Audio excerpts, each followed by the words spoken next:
Dan Rothenberg and Joe Klosik, two guys trying to figure it out. Not the right wing, not the brosphere. Left of center, with humor and empathy. Welcome to the Splain. Welcome to the Splain, everybody. Hello, right. 25 fans. Hello, we're going to build that, though. We're going to build it. But Joe, you know what? These are hard-earned fans. Yeah. And you know what? I was running with my friend today. He said he listened to a Splain. He enjoyed it. It was the one where I was had gone to my son's teacher night, and the woman had that bag, Dykes for Palestine, and I responded to that, and we had a good conversation about that, and so it facilitated conversation. Look at that. I don't know that hearts and minds. Yeah, I don't know that he's not ready to subscribe. Okay. That's a little too much commitment for him, but he did mention. Okay, that's fair. Do we want an episode where we just talk about Dykes or just talk about Palestinians? Will that bring him on board? I think it's yes. We're here for the people. We're getting. We're here for the people. Has anyone? Do you want to talk about any reactions we've gotten online for? Yeah. So we should give a big shout out to Sexy Rexy 1. Sexy Rexy. Sexy Rexy. Yeah, thank you for listening. She actually gave an interesting recommendation. So Sexy Rexy is our Canadian fan. Yes. And I think we need to keep in We're big in Canada. We're big in Canada. Period. That's the only way to say it. We're big in Canada. And frankly, it's important that we have that connection because we might need to move there. Yep. You know, depending on how things are going. Yep. You know what she asked about? She Austria, asked about. In my case. Go ahead. Or did you say Austria? I have come into. You want to hear a quick story? Yeah. How you can't just drop that like, oh, I might go to Austria. I am an Austrian citizen. Wow. My son and I are Austrian citizens because technically, my grandmother was expelled from Austria. Okay. Wow. Because of the Nazis. Hitler came in. Just out of curiosity, did your grandmother teach a bunch of children how to sing songs? Funny you should ask that. She was definitely not a nun. As a Jew, so Hitler wasn't kicking out the Catholics. Yeah, it's a good point. But that would be a great way to hide. Yeah. No, but I often say, if things get bad enough, I'm going to do a reverse Von Trapp. There you go. So we're going to go. So if you hear and you don't even know the songs. Yeah, that's beautiful. How do you solve a problem like Trump? We'll be scurrying over the mountains. Okay. So Sexy Rexy had a suggestion. She is curious how we feel about Gavin Newsom because he is clearly the front runner for the presidential elections in 2026. Should we actually be allowed to have elections? And he is probably the most nationally visible leader who is trolling Trump. I don't know if you've read any of his tweets. Like he's laying it on thick. Whoever is writing those deserves a gold medal. They're hysterical. I like that they're now all in caps, just like Trump. I like that he ends everything now. Thank you for your attention. You know, he's definitely trolling him. And I like what he's doing. You like? I like what he's doing too. Because as Democrats or liberals or whatever we are, right now we're having no fun. We got no swagger. We got no fight. All we have is trying to walk the higher road, but the road is low. You know, I mean, the road is very low. Politics is a low road, and it's energizing me a little bit to kind of fight fire with fire, fight gerrymandering with gerrymandering. What else? What else can you do? He seems to be the only person on the national stage that is willing to engage Trump and play with him. And he knows he's riling him up. He knows that he's pissing him off. And maybe some people will say like, well, that's kind of immature. We really need somebody who is going to put policies front and center. It's like, listen, in any other normal time, I would agree with that. Well, how about policies and messaging both? Yeah. I mean, Democrats are not great at messaging, and I think right now it's like, look, let's play the game that Trump is playing, because his messaging clearly brought people on board. But I have friends that are like, oh, I don't like Gavin. Like, why don't you like Gavin? I don't like his hair. Are you fucking kidding me? You're going to allow fascism to reign because you don't like his hair? Yeah, he's a politician. He's kind of he's a bit of a cookie cutter. Yeah. Democrat politician. He's a little schmarmy. Yeah. Oh yeah. Yeah. He's schmarmy. Tell me if I'm wrong. I think that when Kamala Harris had her best momentum in the beginning, it's for a second they had a little swagger to them. Yeah, they were I would agree. Goading him. Remember, the weird thing was catching on. They're weird and creepy. That worked for a second. Yeah. She was goading him. I remember they had a commercial, a political commercial to get him on the debate stage. And it was like a chicken going bark, bark, bark, bark. And I was like, yeah, that's what I'm talking about. I'm with you. And then I think, go ahead. It faded away, and she became scripted, and it felt careful, and I think she lost a lot of people. But I think that's the way to go. I think so. I think with Kamala, I almost felt like they didn't expect her to do well. And when she did well, then they were like, oh, crap, we got to take this seriously. And then all of the regular political commentators like, well, this is how you run a campaign. And again, it's like, listen, we're not in any normal times. All right. So you guys, you squeezed out any organic personality and any kind of trolling. And you said, nope, this is what we got to do. And that killed her momentum. I agree. I agree. And it was actually interesting for a second. Yeah. And I think Newsom and his people at least realize that. Now, look, I want to hear about the issues. I want to hear about policies. I want to hear where he stands on things. But I think at this point, it's like, listen, we know what Trump is. We know what he's about. He is just an authoritarian. He wants to seize more power. He's not abiding by any rules of law. He's not doing anything normal. It doesn't even matter who the next president is. It has to be a Democrat. Here's a message for you.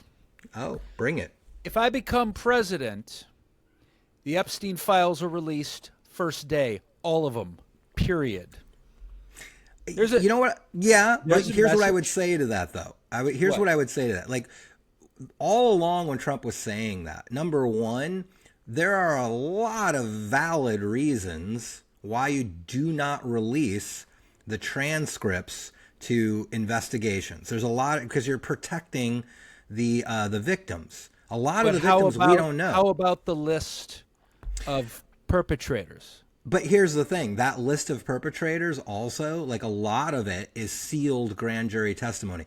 To unseal grand jury testimony is extremely rare. Now, look, I'm not saying, look, I agree with you, but Trump never, the idea that there is a list somewhere, right? Just like, here's a list of all of the Epstein perpetrators. It doesn't really exist in any one place. Yes, you could assemble it, but again, that requires a little bit of nuance and conversation. I think the Democrats would understand. But you're right. Like, here's what you got to say. We will release everything that we can legally release, because we already know that Trump and the Department of Justice went through. They used 1,000 people in the Freedom of Information Office to go through, and they basically blacked out any reference to Trump. So we know that Trump's name shows up in all of these investigations and files. I would say we're going to release all of the information that this Department of Justice redacted by the order of Trump. Yeah.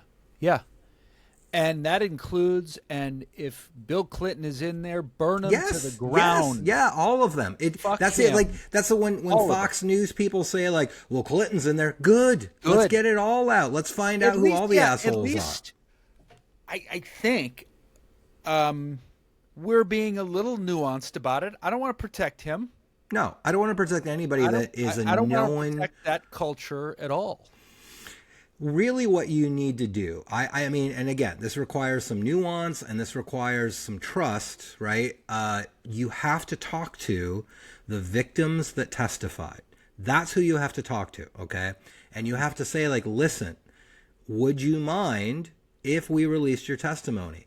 And right now, a lot of those victims are like, I don't want my name out there because I don't want to be attacked.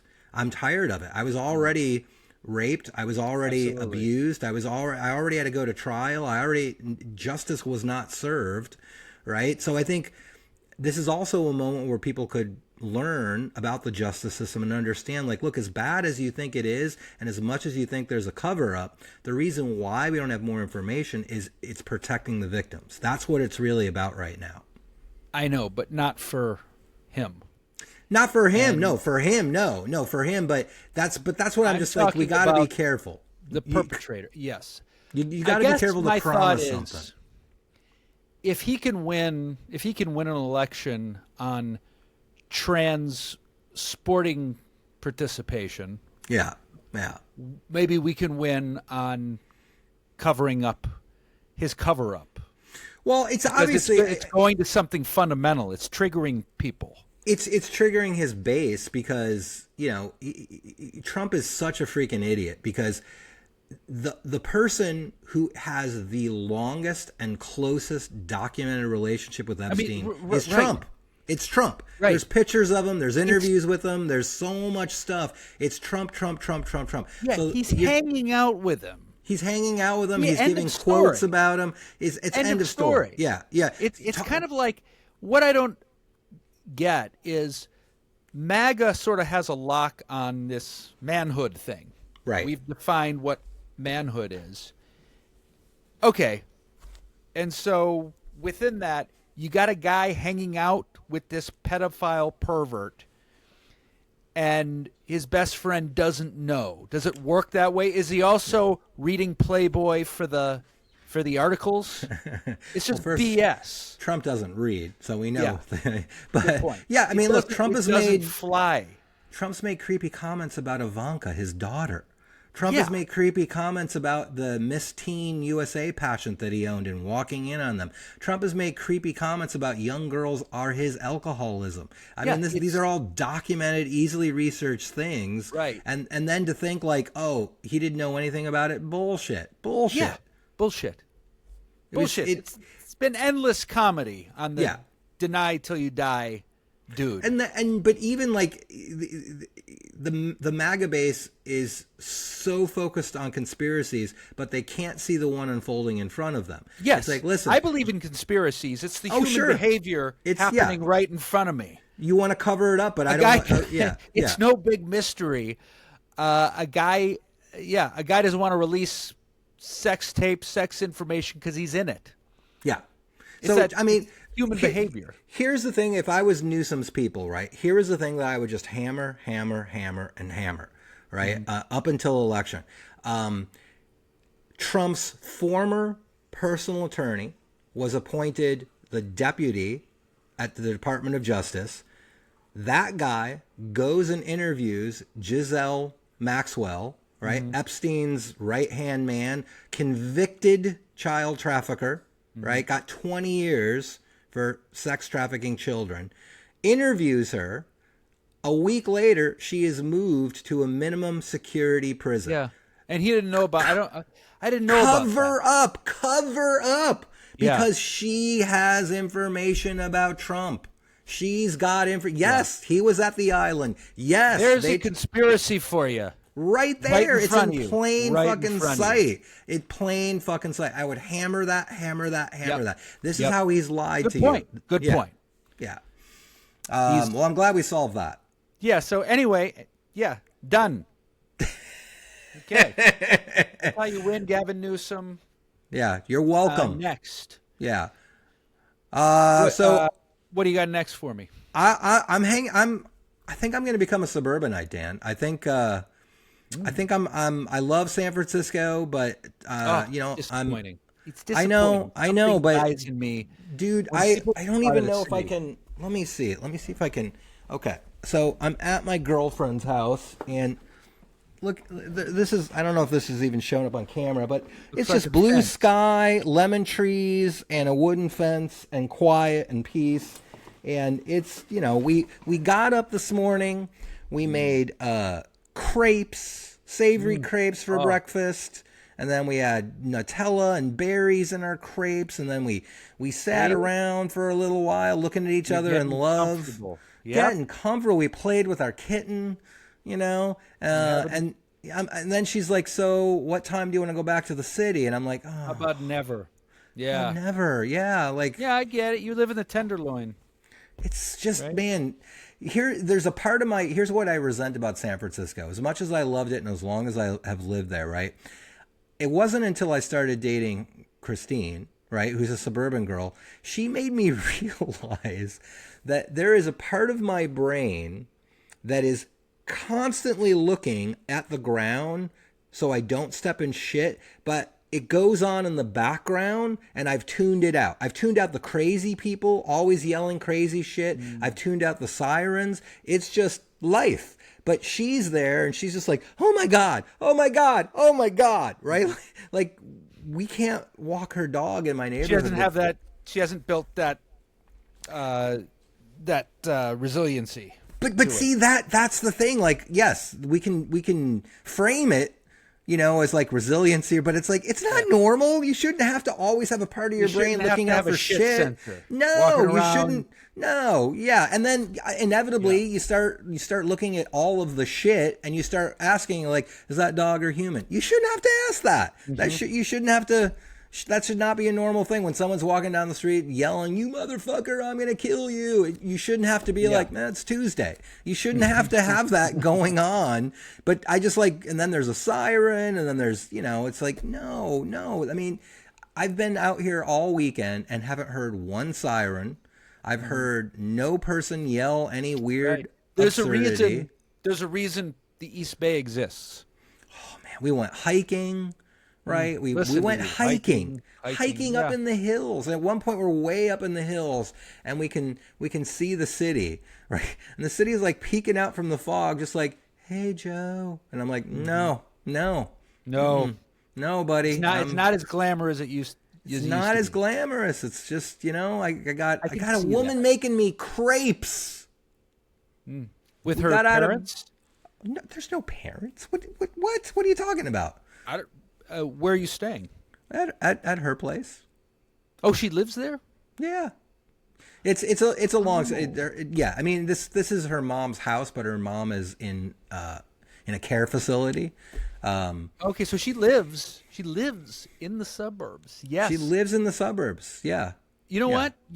I spent my whole childhood in the suburbs. Wanted to get out, and I did get out, and it made me very happy to get out. But now, as you get older, yeah, I get it. I live in Southwest Portland, but it's very residential around here. And I guess the thing the city provides for me is I have ADHD, and it grounds me. So I need background noise. I need all that noise is like white noise. It makes me comfortable. Here's what I'm curious about. So last weekend, I spent all weekend with her out here in the suburbs, right?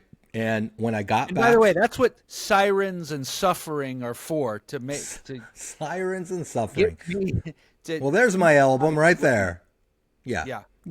But that's the thing. So I get back to the city last weekend, right? I get off on BART, and I'm headed back to my apartment. And instantly, there's like an argument off to the side. I look down. There's a hypodermic needle and some shit. I can hear a siren in the distance. And there was this weird part of me that went, I'm home. You know what I mean? I was relaxed. That's not normal, Dan. That's not a healthy thing. I know. That's you make it. You want to know why I go to the city? Something I do when I have time. And Colleen, my wife doesn't do it. My kid doesn't do it. I do it for me, and it is really relaxing to me. I go down into downtown Portland, the Pearl District. Yeah. City. I get coffee and I sit there and I feel young. Yes, but relevant. I feel like okay. I'm surrounded by life. I agree with you 100%. That is a good feeling. You find your cafe, and I have a cafe. When I walk in, they already start making my coffee. They know what I want, right? And they're like, hello, and I find my table, and I sit there, I sip coffee, I watch people, I overhear little bits of conversation, I'm looking at news online. I love it. And you don't have that in the suburbs. In the suburbs, you have these very sterile Starbucks. It's different. It feels like a hospital. There's coffee, but it's like a hospital waiting room. It really is different. There's like an illusion of friendliness and comfort. Hey, we're glad you're here. We've got this beautiful couch. No one stabbed it. No one's urinated on it. It's a nice couch. You gotta wade through shit and piss in order to feel you're in the middle of culture. I don't know why that it has to be that way. I don't know why it has to be that way either. But I feel like, look, the city is so close. I could always and now we're talking about what would a commute be like? Like if I moved in, like how long would the commute be? Could I do a commute, right? Because I would have to drive to a BART station, and then I'd have to get on the BART, and it would probably be you can do it. Try it. You think? Try it. Yeah. Well, okay. Let me not to delve into your personal life. Are you guys going incrementally? Or are you ready to spend your lives together? You're in.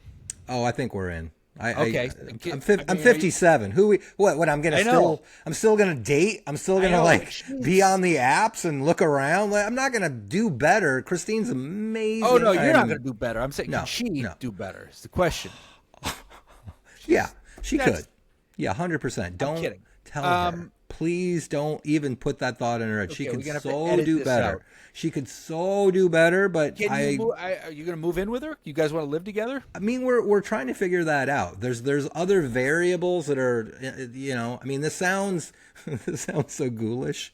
We really can't move forward in our relationship until her mother dies. That sounds. That's what being middle-aged is all about. You're waiting for people to die so you can start your life. I'm sorry. It sounds terrible. I know. When do you think Colleen and I are going to be able to refurbish our house? Someone's got to die. Someone's got to die, right? It's like, and there's so many, 3 or 4 people that could die. No one's dying. Sometimes I'm like, it's not that I don't love. What's their names? My parents. It's just a reality. If you're listening, Mom and Dad, I'm kidding. He's kidding. But it becomes a financial reality for a lot of us. People, you want a new shower, you want a new bathroom. Someone's got to die. You know what? It's not even about the financial reality. It's just, her mom's in a care home. Her mom is bedridden. She's got dementia. So you can move in. Really? Yeah, she won't even know I'm there. Yeah, she won't even know. What's wrong with that? Who is that boy? I'm just walking around naked. Here's the weird thing, right? So we're at her parents' house, and there's all of these photographs all over the house of Christine when she's younger, and I feel weird walking naked in front of them. Like, you're too young to see this. Is that a normal? Help me out here, Dan. I need the therapist hat on for a second. How much are you walking around naked? I'm walking around naked a lot. I mean, nobody else is here. It's just the two of us. Her mom is not here, but she's thinking about taking her mom out of the care home, right? Because she's not getting the care she thinks that she should get, which is beautiful. I mean, I love her for that, but I'm also like, oh, don't bring your mom home. We got a good thing going. I can walk around naked. We got pets and, You know, it's awesome. You bring your mom home. I understand there's certain naked walks you make when you're with your partner. Is it like an all-out nudist colony of nakedness? I feel I may have said too much now, but it's not all right. You know what? It's not a nudist colony. Let's chalk it all up to a good, healthy sex life. Good for you. I like to walk around naked. Well. We are doing amazing. Sounds like you guys are doing well. Yeah. But I like to walk around naked. I mean, okay, Joe. No, I need you to hear this. So I can tell. So you feel a little awkward walking by her family photos. Well, awkward enough to not be naked. No, but it's not like I'm stepping in front of the photos and going, "Look at this." I'm not doing like, "Look at Thor's hammer." I'm not being creepy like that. But I feel like it's responsible of me to look and be like, "Oh, this feels a little weird," but not weird enough to put on clothes and not do it.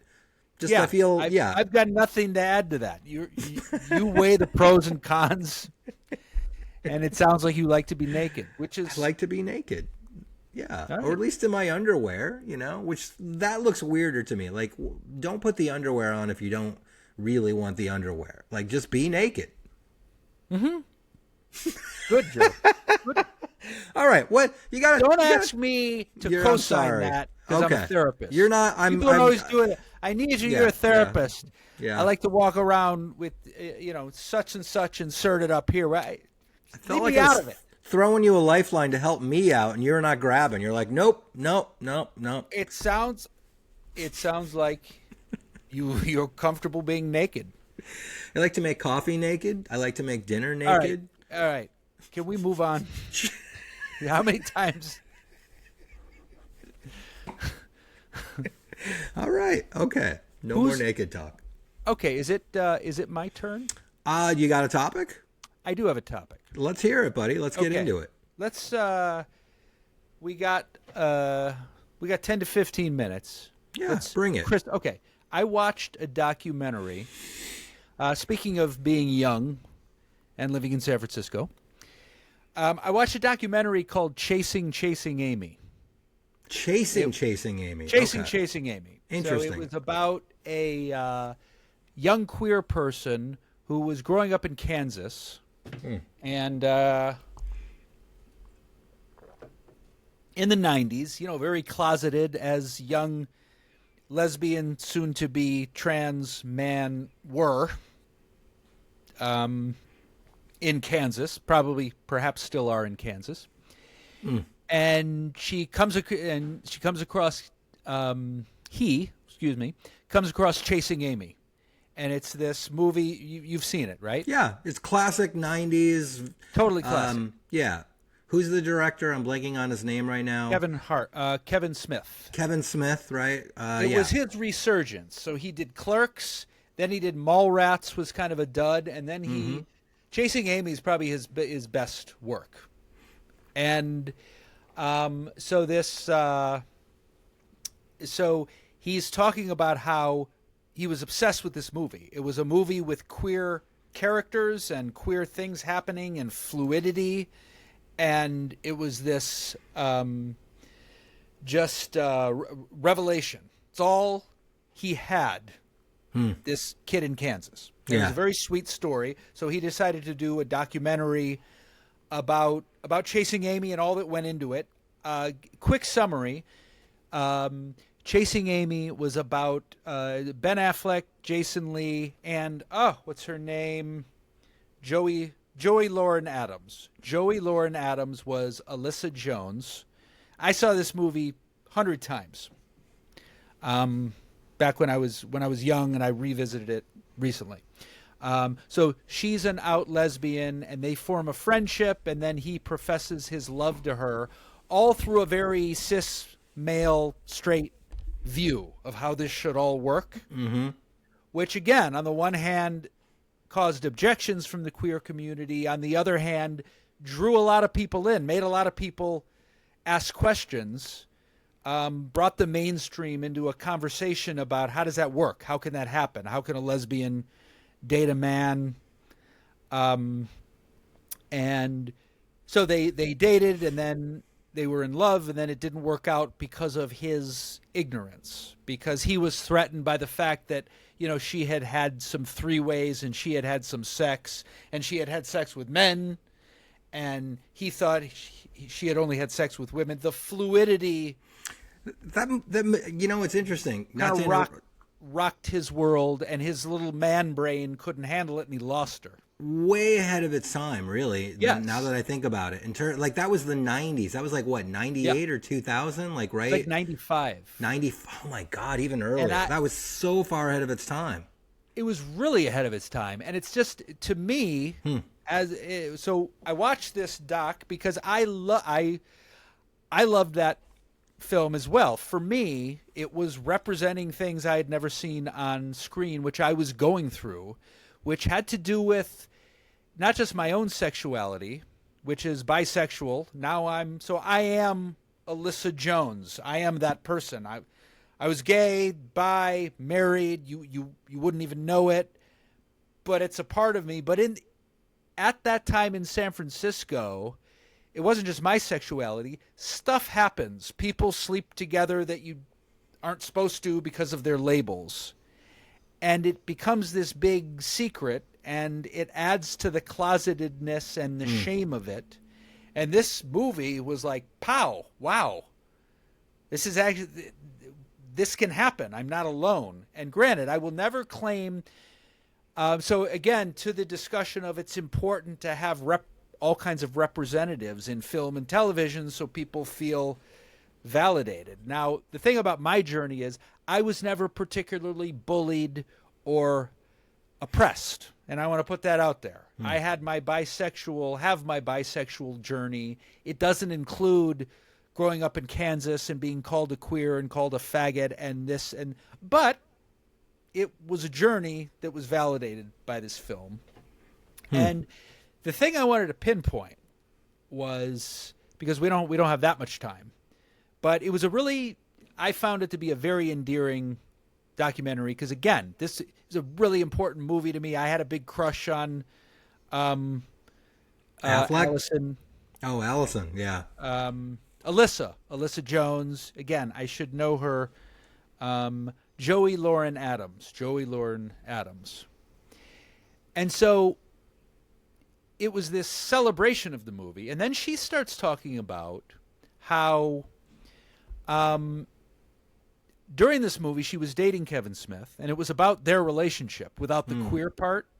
So another important and well-represented part of this film was guys in their bullshit needing to know too much and then getting controlling. Yeah. And getting, you did what? And becoming controlling and even kind of verbally abusive, passive-aggressive and abusive, which the Ben Affleck character was kind of leaning into. And what was interesting was they interviewed her, the actress,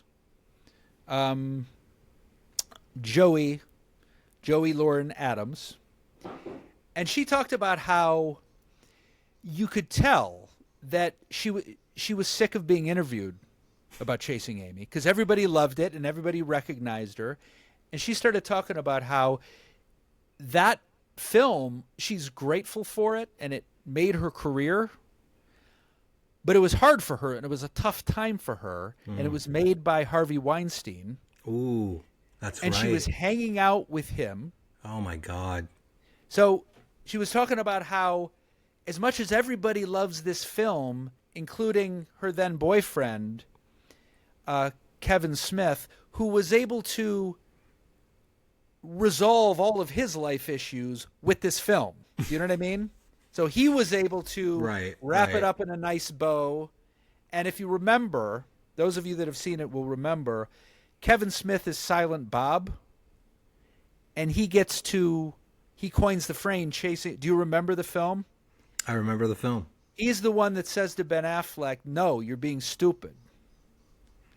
So me and this chick Amy were doing great, and then we started to talk about how the old boyfriends, the idiot gear kicks in. The old boyfriend comes up, stuff you don't got to know, you don't need to know, you just got to know. Stupid guy bullshit, blah blah blah. And he talks about how he pushed her away, And then when he realized it was too late. And so he got to have the beautiful monologue and resolve his stuff with Joey Lawrence. Fuck. There's Joey Lawrence, but yeah. You're on a roll. Keep going. Break, Joey Lawrence. We're old. Yeah. Okay. I can't. We're talking about the 90s. Here's the point. But for her, there was a really tough time. She was in the process of being abused, feeling like shit. Wow. Yeah. And hanging out with Harvey Weinstein. It was a time in show business, hanging out with a lot of men who were obnoxious and asking her to sit on their lap. And she says, I look back and I'm grateful for it, but it sucked. It wasn't pleasant for me. And so kind of what I wanted to talk about was there's the narrative within the narrative that we don't want to look at because it spoils us. It spoils it for all of us. So if we have a sports team that we love, like let's say the University of Michigan, and then it comes out there's a beloved coach, Hall of Fame coach, was looking the other way when certain people were being sexually abused, because this was the 80s, and who's got time? Just get rid of it. This is Michigan football. You know what I mean? Mm-hmm. We don't want to know about that. But that's what we have to know about, the unpleasant things, not just because it's some sort of woke negativity, but when we unearth these things, then it holds people accountable, and it might not happen again for their own self-interest. You know what I'm saying? Yeah. If you want people to behave on a movie set, there's got to be accountability. And it was really cool to listen to her talk about, you know what, she's trapped in this positive narrative. She doesn't want to bum people out. Right, yeah. This has been deemed an iconic film, and she's trapped in that, and it wow, yeah. Well, it doesn't validate the trauma she went through. Well, you've just ruined Chasing Amy for me. And as a straight white man, I think I'm entitled to have my positive view of it. As a straight white man. And she needs to keep quiet. I think the lesson is obvious. So, but that's why we want people to be quiet. There was a thing, and I will call out Dave Chappelle on this. Dave Chappelle was doing a bit about that documentary about the victims of Michael Jackson, and he flat out said, "You know what? It's gross. I don't want to hear it. He's dead. I don't want to hear it." And I would say, no, it's important to hear it. And I know it's not pleasant. And it spoils his legacy, but for good reason. There's a reason. I mean, and to expand what you're talking about, to really get bummer woke. The reason powerful people do what they can, because they feel like they can get away with it. And it's why the Trump administration wants to review all the exhibits at the Smithsonian, right? Because they want something that says America is great, America's always been great, America's been founded on great values, and America is doing great things. And it's like, well, if you're learning history, you should be uncomfortable. If you're learning where things came from and what happened, it should make you stop and think, oh, geez. And it is a bummer, but look, if the actress in Chasing Amy had a shitty time and was surrounded by shitty people, and I'll bet she was as valid. It was so genuine. From her. Yeah. No, I believe that. I mean, and the 90s too. Like, I feel like, especially like right around that time. Yeah.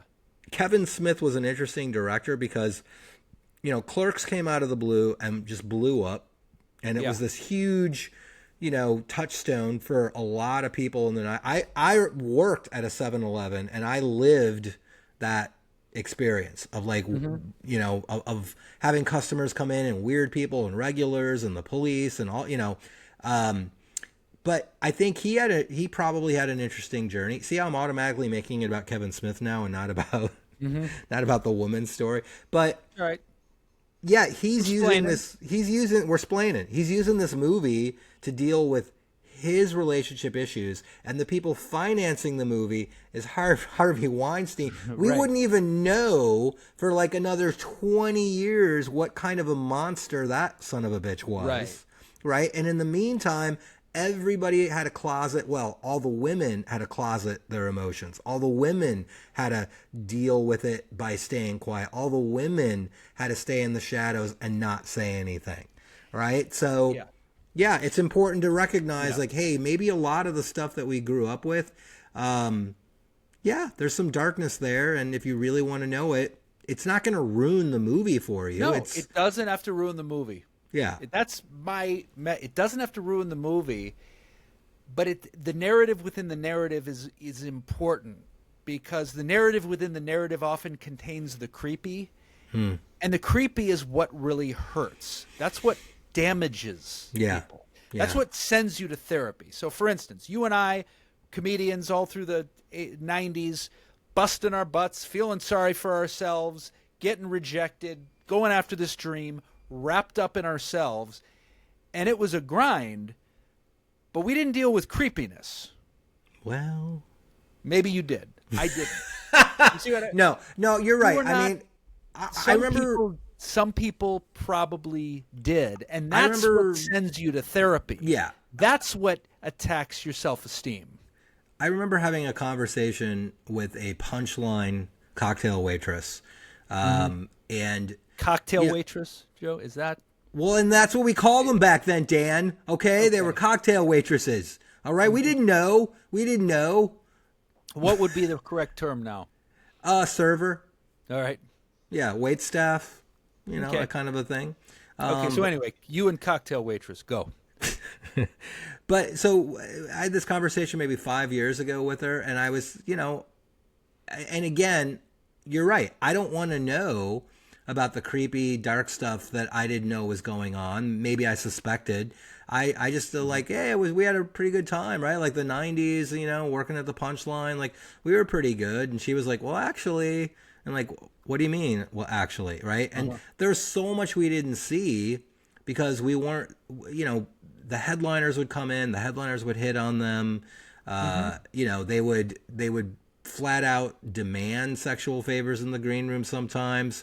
They would, and I never knew any of that, every once in a while. And I also remember thinking like, I had heard third hand about Louis C.K. I had heard all of the stuff about him masturbating in front of women 5 years before it hit. And a part of me dismissed it, one, because he's really, really funny, and maybe that happened once or twice and it was misinterpreted, right? I wrote it off that way. The other way I wrote it off was like, what can I do about it? I'm just a tiny, tiny person in the pecking order, right? It's easy to write this stuff off, but it was such a persistent rumor, and it was always the same. It's not like it changed, and it was like, that should have been the red flag that like, hey, this is happening. Right. And when it finally blew up, there were other women that came forward that said, hey, this happened to me too. So I know the big lesson for me, like when I look back at the 90s and all of the women, the comedians, the wait staff, that were going through what we were going through, there was another side of it that they didn't want to talk about because they were afraid if they did, they would lose work or they would be looked at, in a negative light. And they would have, which is Absolutely. shitty. Which is shitty. No one wants to hear it because, hey, I'm trying to accomplish my dream. Yeah. What do you want from me? I can't even get I'm trying to get a set. That's why whenever I'm performing at a club now, I put a sign on the green room door saying, I like to walk around in here naked. And I think it goes a long way.